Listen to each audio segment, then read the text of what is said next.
On vous souhaite la bienvenue à ericlatour.com. Dans quelques instants, on discute avec une entrepreneure qui nous explique un peu comment elle a vécu la crise et comment elle se relève maintenant. Mais d'abord, lui, il est comédien, il est originaire de Saint-Jean-sur-Richelieu. Il est désigné comme étant le porte-parole national de la Fête nationale au Québec. Je parle ici du comédien Didier Lucien.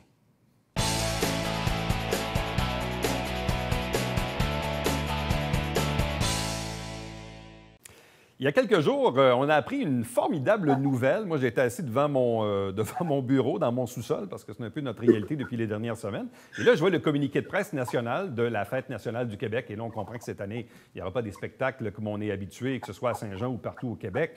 Mais là, à chaque année, on nous annonce toujours l'affiche, le slogan et le porte-parole. Et là, qu'est-ce que je vois pas?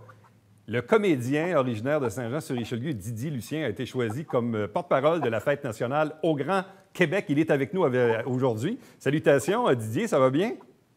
Ça va bien, toi? Oui. Explique-nous un peu dans quel contexte tu t'es retrouvé porte-parole de la Fête nationale au Québec pour 2020.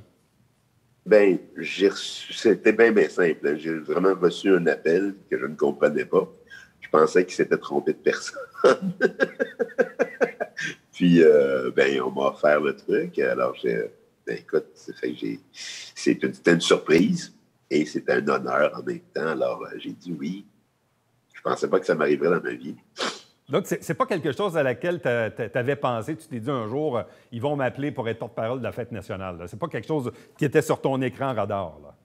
Exactement, c'est ça. Ça fait pas partie de nos rêves. Là, il y a des trucs comme ça. Je sais pas, j'ai jamais pensé d'être scaphandrier. C'est un peu la même chose, plonge. Est-ce qu'ils t'ont expliqué pourquoi ils t'avaient choisi ou est-ce que toi, tu as posé la question pour dire « Ouais, mais pourquoi vous avez pensé à moi? » Bien, tu vois, ça fait une couple de mois et le thème était associé au cirque à ce moment-là, le thème de la Saint-Jean.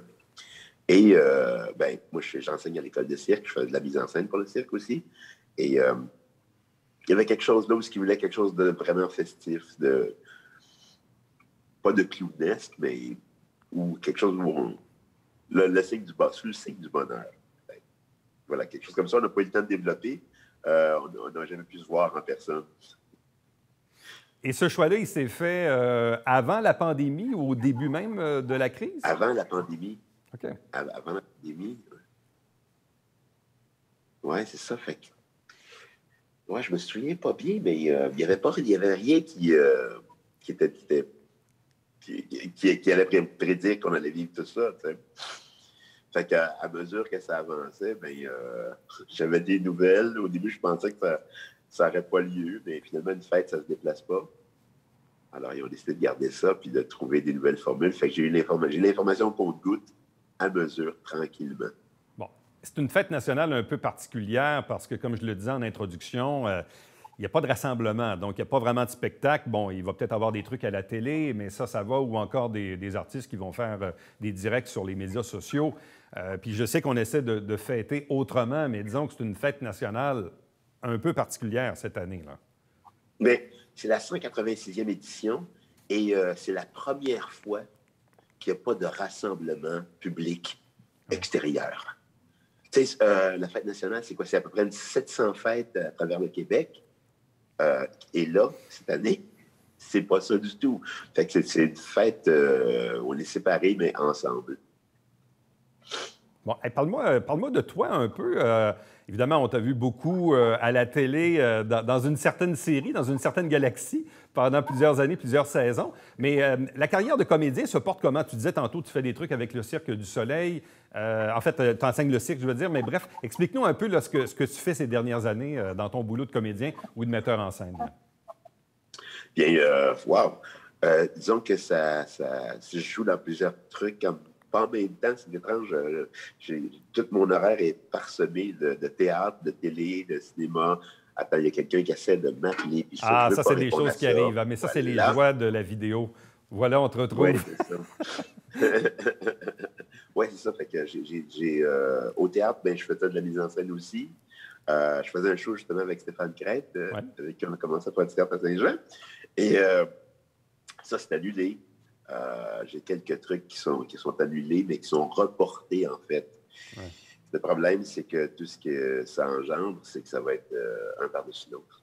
Fait, il va falloir que je choisisse au lieu qu'elle soit répartie sur mon année. J'ai des shows qui s'en viennent aussi, mais heureusement, j'ai 2 pièces qui étaient après janvier. Ouais. Fait qu'il y a plus de chances que ce soit plus dans la normalité. Bon. Dis-moi, est-ce que la santé est bonne? Parce qu'il me semble qu'il y a quelques années, tu avais eu des ennuis assez sévères, mais là, tu sembles relativement en bonne santé. Ça va bien? Qu'est-ce que j'ai l'air, là? Ça va super bien. Non, ça va très bien dans le contexte. Mais oui, il n'y a plus de problème. J'ai pas eu de récidive. Fait que c'est bien. Donc, la santé est bonne et on est sécure. Dis-moi, as-tu encore un peu des attaches à Saint-Jean-sur-Richelieu? Est-ce que tu y viens occasionnellement? J'ai quelques amis que je n'ai pas vus depuis un bon bout de temps, mais je ne suis pas revenu à Saint-Jean que vous. Les 2 dernières fois que je suis revenu, c'était pour jouer au cégep, au théâtre. T'sais. Mais non, je passe pas beaucoup de temps, malheureusement, avec ces amis-là. Ça, c'est des choses qui arrivent. L'autre chose également, quand j'ai vu qu'on t'avait choisi pour la fête nationale, évidemment, je ne peux pas faire autrement, et surtout dans le contexte des derniers jours, puis j'ai regardé également tes publications sur Facebook. Évidemment, il y a des événements particuliers aux États-Unis depuis près d'une dizaine de jours, en lien évidemment avec un type qui a été carrément assassiné par un policier. Il faut dire les choses comme elles le sont. Ici, au Québec et au Canada, il me semble, à tout le moins, qu'on ne vit pas le racisme de la même façon qu'aux États-Unis, qui est un contexte particulier. Et je trouvais ça, je me disais, bon, c'est bien, en 2020, on est rendu là. Regarde, au Québec, la fête nationale, c'est Didier Lucien qui en est le porte-parole. Et tant mieux. Puis honnêtement, quand je t'ai vu apparaître dans le communiqué de presse, je voulais t'avoir en entrevue, puis je voulais même pas te parler de ça. Mais là, en même temps, je suis obligé de le faire de par l'actualité. Tu dois certainement avoir une certaine opinion ou un regard de ce qui se passe actuellement aux États-Unis, là, avec des manifestations qui, visiblement, ne s'essoufflent pas jour après jour. Là. Absolument, mais Éric, le problème que j'ai en ce moment, c'est que là, je suis surtout là pour parler de la fête nationale, tu sais, et ça, c'est un sujet qui est important, mais qui devrait prendre beaucoup de temps. C'est une discussion qu'il faudrait qu'on ait là-dessus. Et non pas juste quelques lignes, parce que c'est un sujet quand même assez vaste et qui touche pas mal de sensibilité. Fait qu'il faut pas comme... faut avoir une discussion. Ça ne peut pas être juste comme quelques lignes. Mais le fait que la fête nationale t'ait choisi, en quelque part, c'est inclusif, là. Bien, absolument. C'est ça qui est l'idée. L'idée, j'imagine. C'est sûr. En fait, il y a quelque chose de bien là-dedans parce que, je veux dire, je suis pas une... comment on pourrait dire ça, donc? Je suis pas un nouvel arrivant. Je suis arrivé. Oui, ça fait un bout que tu es arrivé, là. Le message est clair que je suis québécois et si c'est marqué sur ton passeport, c'est parce que c'est ça. Oui, tout à fait, tout à fait. Mais tu sais, en quelque part, c'est un peu bizarre qu'on ait besoin de dire ça. C'est ça qui est un peu particulier, mais bon, en souhaitant que... C'est parce que c'est pas clair. C'est parce que tout ça, c'est pas clair pour tout le monde. Oui. Mais tu sais, hier, je regardais dans le bulletin de nouvelles, je trouvais ça intéressant, puis évidemment, il y avait 3 personnes de race noire qui expliquaient que des fois, les gens peuvent blesser sans s'en rendre compte. Tu sais, le fameux terme, oui, ça, c'est un importé. Tu sais, c'est comme un terme qui date là, des années, on ne sait pas trop où. Puis, tu sais, les gens disent pas ça méchamment, mais tu sais, comme tu dis, regarde, tu sais, sur ton passeport, tu es québécois, tu es canadien, puis ça fait comme un bout que tu es dans le portrait, tu sais. On devrait même plus faire allusion à ça, mais bref, comme tu dis, la compréhension est peut-être variable d'une personne à l'autre, disons. Ah oui, mais c'est comme les mathématiques, là, c'est pas clair pour tout le monde. Et là, qu'est-ce que tu entends faire, toi, pour la fête nationale là, cette année? As-tu des activités particulières à laquelle on va te demander de participer, là, évidemment sans rassemblement, d'ici le 24 juin prochain? Bien, écoute, comme je te disais, j'ai l'information compte-gouttes et il va y avoir un spectacle, la Saint-Jean, qui va être diffusé sur les 4 grandes chaînes en même temps. Et sur les réseaux sociaux, j'imagine, je ne sais plus c'est quoi les plateformes. C'est juste que ça ne sera pas sur Netflix. Fait, il y a énormément d'artistes qui s'y joignent. Je vais savoir tout ça, je pense, demain. Fait qu'on développe les cadeaux bien tranquillement, mais il y a des activités quand même qui vont avoir lieu. Et dis-moi, ça va être pour toi, Pour toi, la fête nationale, ça représente quoi? Le nationalisme ou le patriotisme, ça représente quoi pour toi, Didier Lucien, au Québec là, en 2020? Bien, regarde, le thème cette année, c'est uni. Ouais. Fait qu'on parle, puis ça, c'est quand même assez intéressant parce que on va être ensemble, mais séparés. Séparés, mais ensemble. Et chacun avec les êtres qu'on aime, les êtres, les gens qu'on aime à différents endroits. Et il parle même peut-être qu'on chante en même temps, peut-être, je ne sais pas, j'entends des trucs, là, gens du pays, tout le monde en même temps, à l'extérieur, sur les balcons. Ouais. Ça serait comme... ça serait intéressant. Une fois, il y a des trucs intéressants à Ça, développer c'est intéressant. encore. À la limite, je suis quasiment inspiré un peu de Flash tes Lumières avec Jean-Marc Parent, c'est-à-dire que les gens font un truc tous en même temps, mais ça serait bien si effectivement à la télé, on nous donne le signal de sortir sur le balcon ou sur le perron pour chanter tous en même temps, gens du pays. Ça pourrait être quand même assez particulier comme Absolument, effet. c'est comme le décompte pour le jour de l'an. Puis là, moi, je fais office de Père Noël. J'ouvre les cadeaux tranquillement avant. À chaque jour, j'ai des nouvelles, puis j'ouvre ça. OK, on a une petite nouvelle. Oh, c'est quoi ce cadeau-là? Hey, dis-moi en terminant, qu'est-ce que tu retiens de tes belles années à Saint-Jean-sur-Richelieu? Bien, c'est là que j'ai rencontré le plus de monde qui étaient des artistes. Ouais. On était bien entourés, nous autres. C'est ça qui est... je suis toujours surpris quand j'entends les autres acteurs qui me racontent leur histoire puis qui disent qu'ils étaient seuls. Moi, j'étais entouré de gens pleins de talent. Fait que c'était presque normal de faire du théâtre, tu sais, dans le temps. Il y a ça. Fait que, ce que je retiens, bien, c'est tout là qu'on a appris à être ces artistes-là sans s'en rendre compte. Ouais. On faisait ça parce qu'on aimait ça, puis parce que ça se pouvait. Tu sais? Fait que l'artiste en moi est né à Saint-Jean. Didier Lucien, porte-parole 2020 de la Fête nationale du Québec au Québec. Félicitations encore une fois. Puis, oui, c'est ça. Félicitations encore une fois. Puis, bonne chance dans ce rôle, dans une édition qui sera évidemment, comme on le dit, un peu particulière. Merci. Puis, j'invite les gens, le 23 et le 24 juin, à participer à ce qu'on va dévoiler bientôt. Tout à fait. Merci beaucoup, Didier. Bonne chance. Merci, Eric. Salut. Restez avec nous puisqu'au retour, on vous parle de la situation d'une entrepreneure assez particulière dans le contexte de la COVID actuelle.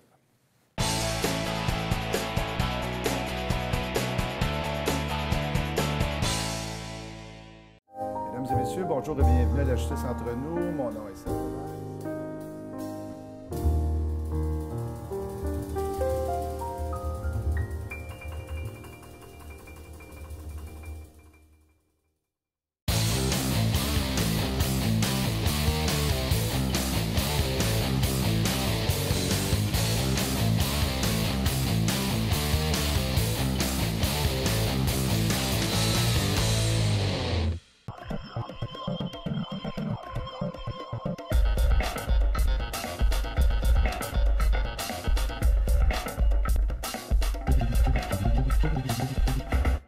Mesdames et messieurs, bon matin et bienvenue à votre télébingo sur les ondes de télévision du Haut-Richelieu. Vous aimeriez jouer au bingo dans le confort de votre foyer? C'est possible. Tous les dimanches matins, 9h30, à la télévision du Haut-Richelieu, maintenant en haute définition au 609. C'est 4 000 $ en prix à chaque semaine. Pour vous procurer les livrets du télébingo, c'est facile. Consultez la liste de nos 30 dépositaires au www.tvhr9.com.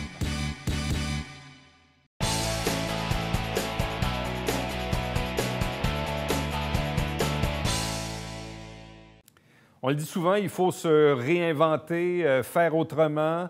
Il y a une reprise économique, ou à tout le moins, on sent qu'économiquement, ça bouge un peu plus que ça bougeait ces dernières semaines. Quand même des impacts importants pour plusieurs entreprises de notre région. Avec nous, pour voir un peu comment ça s'est passé de son côté, on se transporte du côté de Mont-Saint-Grégoire avec Guylaine Audet des Soins corporels L'Herbier. Bonjour, bienvenue. Oui, bonjour Éric. Bon. Dis-moi, Guylaine, comment ça s'est passé, disons, dans les premiers jours ou à tout le moins les premières semaines pour une entreprise comme la tienne? Ben, écoute, les premiers jours, là, ça a été un choc parce que ça a été tellement rapide. pense que tout le monde était sous le choc, là, que ce soit entrepreneur ou même consommateur. Ici, c'est sûr qu'il a fallu prendre des décisions importantes et rapides pour assurer la survie de l'entreprise, bien sûr. Et la première décision que j'ai dû prendre, c'est de rencontrer mon personnel puis de leur dire que finalement, bien, il fallait arrêter les opérations. Fait que les gens de mon équipe, ça a été dur. C'était la première fois que je devais faire ça, de mettre des gens sur le chômage, là, mais c'est ça. Fait que là, il fallait penser rapidement, parce qu'on n'a pas le choix. Il faut penser rapidement dans des situations comme ça. C'est une situation de crise, hein? On dirait qu'on s'est levé un matin, là, puis on s'est fait frapper par un train. Fait que là, qu'est-ce qu'on fait? Comme entrepreneur, on veut... c'est comme une famille. Moi, c'est ma famille, tu sais, l'herbier, dans le fond. Puis, si je veux nourrir ma famille, de quelle façon, en temps de guerre, en temps de crise, que je vais penser? Fait que je me suis dit, bien, il faut qu'on réduise nos dépenses, puis il faut cesser nos activités. Donc, ça a été la première chose que j'ai faite. Ensuite, honnêtement, j'ai eu un peu la frousse. Là. Je me suis dit, bon, il y avait de l'information qui venait d'un petit peu partout pour ce qui est des mesures gouvernementales qui étaient mises en place.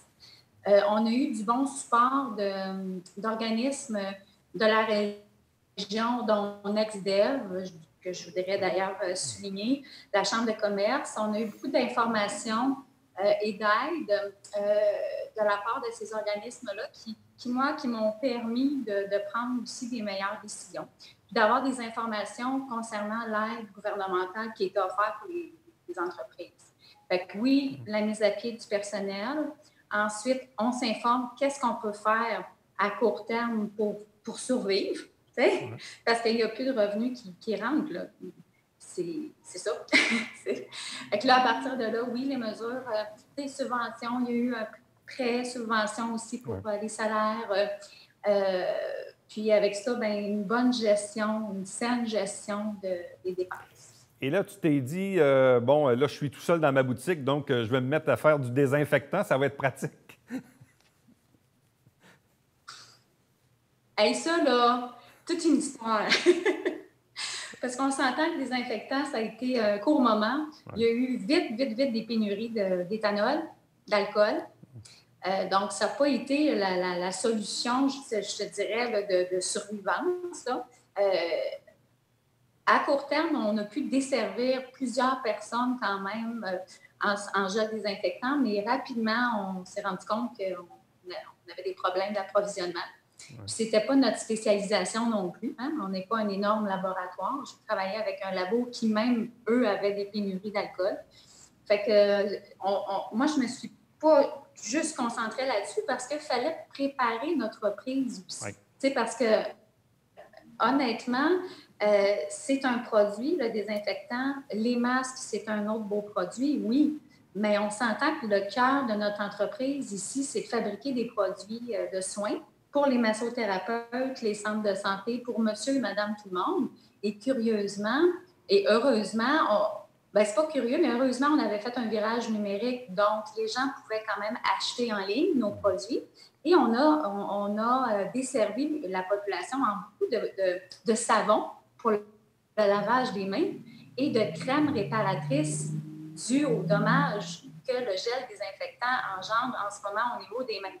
Donc, que ce soit des crèmes qu'on fabriquait depuis plusieurs années pour l'eczéma, le psoriasis, ou des onguents, des gants hydratants. Fait que, tu vois, ça nous a permis quand même de mettre en avant ces produits-là qu'on vendait depuis 15 ans, mais qui étaient peut-être méconnus auprès de la population. Fait qu'on a vendu beaucoup de savon, beaucoup d'onguents. Bon, et là, dis-moi, la réouverture des centres de soins, de massothérapie et tout ça, évidemment, c'est un coup de pouce important pour ton entreprise parce que les gens ne le savent peut-être pas, mais tu fournis quand même plusieurs centres de masso, spa et compagnie. C'est quand même une portion importante des revenus de l'entreprise, ça. Oui, tout à fait. Bien, écoute, Eric, ça représente environ, je te dirais, 60 à 70 % du chiffre d'affaires global. Donc, oui, on a vendu des crèmes et des savons qui nous ont permis de ne pas s'engouffrer. Mais ça reste que aussi le cœur de la business, c'est les gels à massage, les huiles à massage, massage, les soins corporels en institut. Et il n'y avait plus aucune vente là, qui a rentré depuis le 15 mars. Là. Fait que c'est 70 de réduction de notre revenu habituel. Là, la reprise, c'était le premier.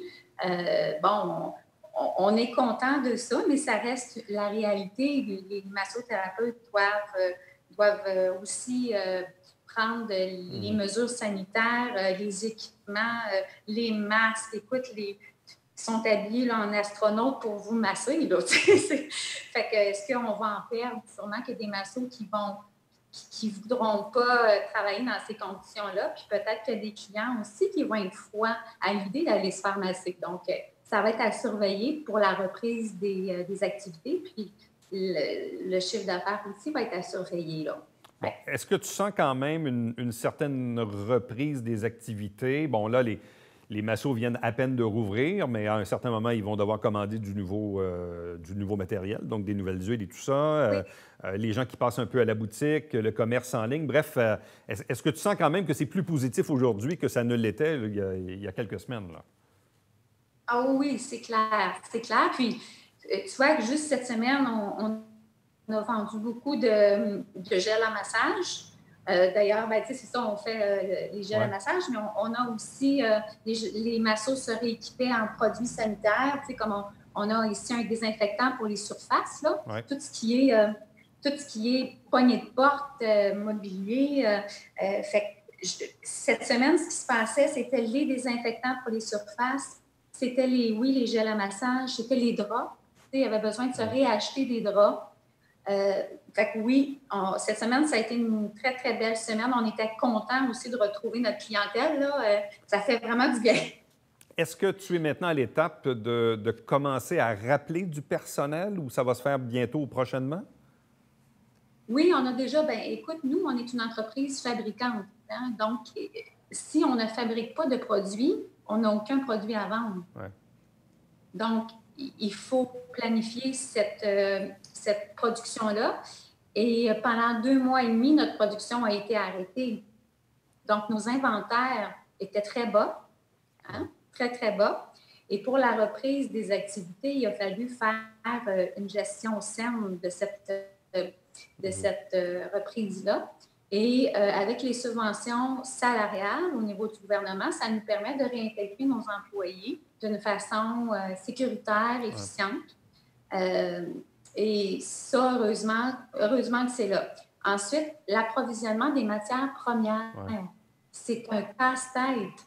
Les contenants, les bouteilles et les pompes dans notre industrie ont été dévorées par le monstre de gel désinfectant.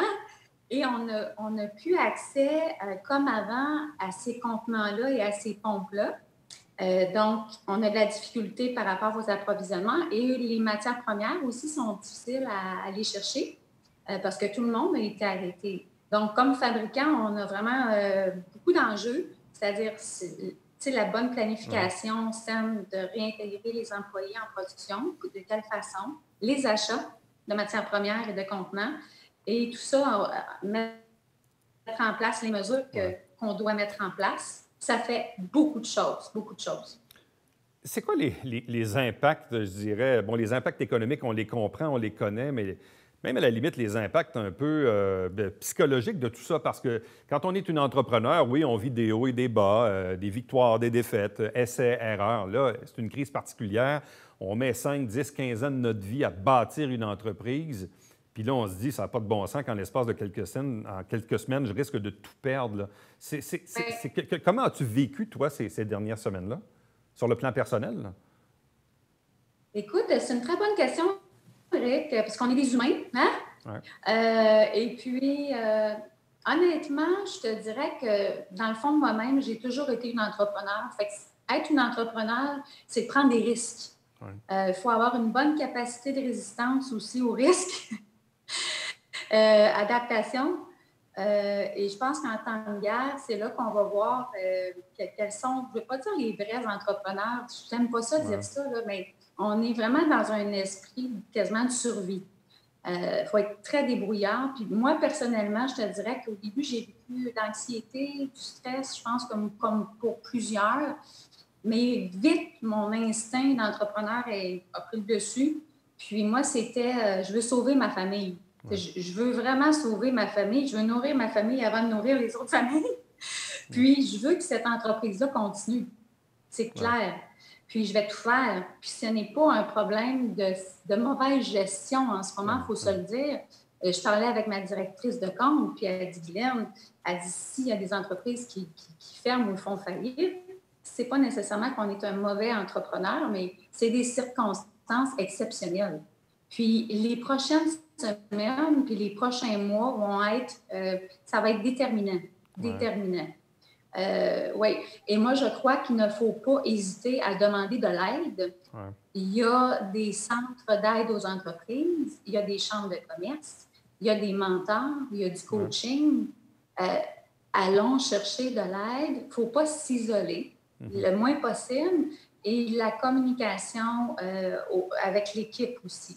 Ouais. Puis la population, là, quand on dit d'investir dans nos achats locaux, là, on dit acheter local, mais investir dans les entreprises d'ici, ça fait vraiment une différence. Fait que, si les gens ont été sensibilisés, ils ont pris des habitudes. Je pense qu'en 2 mois et demi, on a changé nos habitudes. Ça prend au moins ça, à peu près, changer des habitudes. Et moi, j'encourage les gens à les maintenir, ces habitudes-là. Parce que si chaque personne achète des produits de nos entreprises, de la région, si on parle de Saint-Jean, la région du Québec, bien, ça va permettre à ces entreprises-là justement de mieux respirer, de continuer et de se poursuivre. Guylaine Audet, merci beaucoup pour ce témoignage puis bonne chance pour la suite. Merci, Éric. Merci. Reste avec nous. Au retour, le mot de la fin.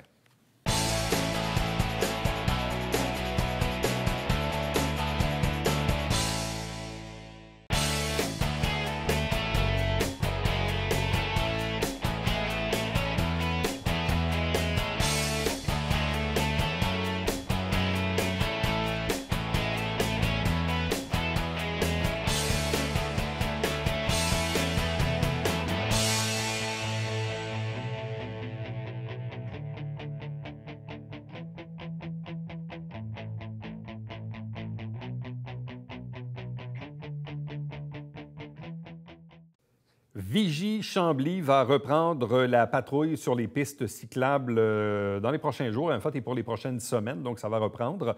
Donc, c'est une bonne nouvelle de ce côté-là. Et n'oubliez pas, de notre côté, dimanche matin, 9h30 en direct, il y a toujours le Télébingo avec 4 000 $ en prix. Allez, nous, on se revoit le lundi. Bon week-end. Bye-bye.